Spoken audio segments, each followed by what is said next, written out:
রমাদানের শেষ দশকে কেউ যদি এই 5টি সিদ্ধান্ত গ্রহণ করতে পারে তাহলে তার লাইলাতুল কদর কখনো মিস হবে না।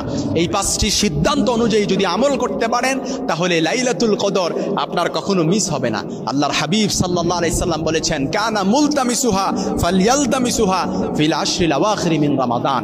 কেউ যদি লাইলাতুল কদর খুঁজ করতে চায় তাহলে সেজন্য রমাদানের শেষ দশকে প্রত্যেক রজনীতে তা খুঁজ করে নেয়।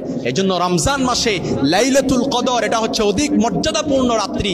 লাইলাতুল কদর এটা হচ্ছে অধিক ফজিলতপূর্ণ রাত্রি, যে রাত্রির মর্যাদা স্বয়ং আল্লাহ তাআলা কোরআন আল কারীমের স্বতন্ত্র একটা সূরা নাজিল করে দিয়েছেন।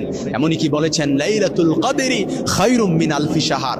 লাইলাতুল কদরের রাত্রি আপনি পেলেন, তার মানে 1000 মাসের চাইতে উত্তম এই রাত্রিটা আপনি পেয়ে গেলেন। লাইলাতুল কদর পেলেন, 83 বছর 4 মাস ইবাদত করলে পরে যে সওয়াব হবে, এই সওয়াব আল্লাহ তাআলা আপনার আমল নামায় অটোমেটিক্যালি দিয়ে দিবেন।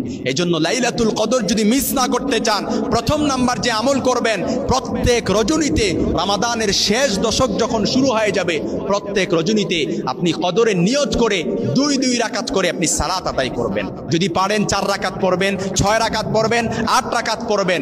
লাইলাতুল কদরের নিয়ত করে পড়লেন, আর ওই রাত্রিটা যদি লাইলাতুল কদর আল্লাহ তাআলা দিয়ে দেয় তাহলে অটোমেটিক্যালি এর মর্যাদা ফজিলত আপনার আমল নামায় পৌঁছে যাবে। 2 নাম্বার যেটা করবেন সেটা হচ্ছে, যখন লাইলাতুল কদর যখন শেষ দশক শুরু হয়ে যাবে তখন আপনি প্রত্যেক রাত্রিতে আপনি অল্প কিছু টাকা আপনি গরিব এবং মিসকিনদেরকে আপনি সাদাকা করবেন।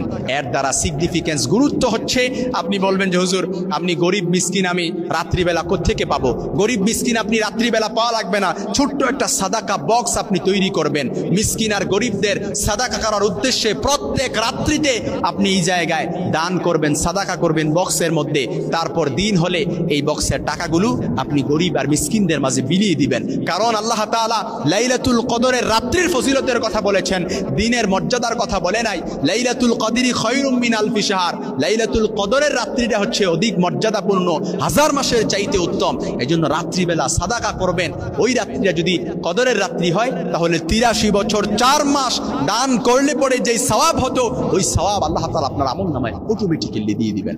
3 নাম্বার যে আমলটা করবেন, আপনি রমাদানের শেষ দশক যখন শুরু হয়ে যাবে, প্রত্যেক দিন রাতে আপনি এশারের সালাত এবং ফজরের সালাতটা জামাতে পড়বেন।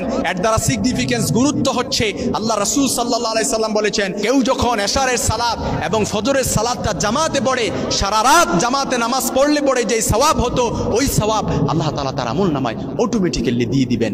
4 নাম্বার, যদি লাইলাতুল কদর মিস না করতে চান, যদি চান লাইলাতুল কদরের ফজিলত, বরকত আর মর্যাদা আপনার আমল নামায় হয়ে যাক, তাহলে 4 নাম্বার যেটা করবেন সেটা হচ্ছে সাল্লাল্লাহু আলান নবী সাল্লাল্লাহু আলাইহি সাল্লাম।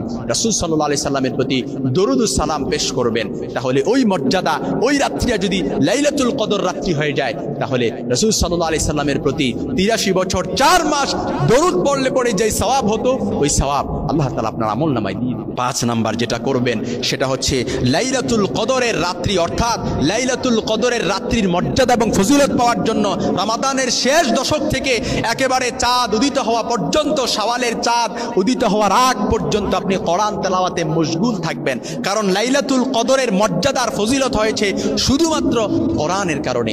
আল্লাহ তাআলা এই রাত্রিতে আল্লাহ তাআলা কোরআন অবতীর্ণ করেছেন। মুফাসসিরিনে কেরাম তাফসীরের ব্যাখ্যায় লিখেছেন, অর্থাৎ লাইলাতুল কদরের রাত্রিতে পুরো কোরআন নাজিল হয়েছে।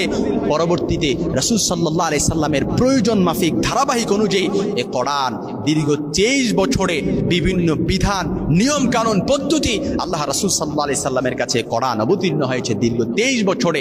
এজন্য লাইলাতুল কদরের মর্যাদা পাওয়ার জন্য রমাদানের শেষ দশক শুরু হয়ে গেছে। এই শেষ দশক শুরু হওয়া থেকে শুরু করে প্রত্যেক রাত্রি, প্রত্যেক দিন আপনি কোরআন তেলাওয়াতে মশগুল থাকবেন। আর ওই রাত্রিটা যদি লাইলাতুল কদর হয় তাহলে 83 বছর 4 মাস ইবাদত করলে পরে যে সওয়াব হতো, ওই সওয়াব আপনার আমল নামায় অটোমেটিক্যালি দিয়ে দিবেন। এই 5টা আমলের সাথে একটা আমল জুড়ে দিবেন, সেটা হচ্ছে আম্মা জান আয়েশা সিদ্দিকা রাদিয়াল্লাহু তাআলা আনহাকে আল্লাহ রাসূল যেই দোয়াটা শিক্ষা দিয়েছেন, এই দোয়াটা লাইলাতুল কদরের প্রত্যেক রাত্রিতে পড়বেন ইনশাআল্লাহ, উঠতে বসতে চলতে ফিরতে। সেটা হচ্ছে, আল্লাহুম্মা ইন্নাকা আফুউন কারীম তুহিব্বুল আফওয়া ফাআফু আন্নী। আয় আল্লাহ, আপনি ক্ষমা করতে ভালোবাসেন, আপনি ক্ষমাশীল, আপনি আমাকে ক্ষমা করে দেন। এই দোয়াটা সব সময় পড়বেন ইনশাআল্লাহ। এই 5টি সিদ্ধান্ত যদি গ্রহণ করতে পারেন তাহলে আশা করা যায় লাইলাতুল কদর কখনো মিস হবে না।